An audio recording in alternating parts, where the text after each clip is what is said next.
Atletika v sobotu prebehla úplne hladko. Žiaci súťažili v disciplínach ako je beh na 100 metrov, beh na 800 metrov, taktiež beh na 1500 metrov. Súťažilo sa taktiež vo vrhu, železnou guľou a taktiež skoku do diaľky. Všetko sa zakončilo štafetou, kde za každú triedu súťažili 3 chlapci a 1 dievča.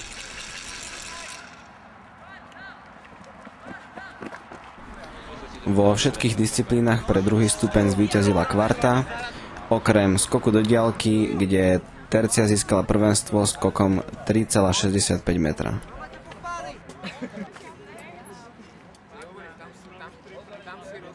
Na 3. stupni to bolo trošku pestrejšie, kde na 100 metrov v mužskej kategórii zvíťazila 4. B, kdežto v ženskej kategórii zvíťazila 3. D. V behu 800 metrov ženy zvíťazila 3. D a v behu 1500 metrov v mužskej kategórii zvíťazila 3. B. Čo sa týka štafety, na prvom mieste sa umiestnila 4. A.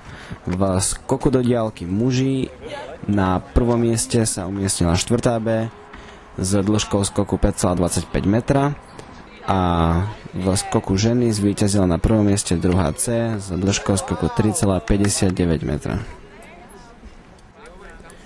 Hod železnou guľou vyhrala 3. C v obidvoch kategóriách. To je šlap. Ten lístoček bol najďalej.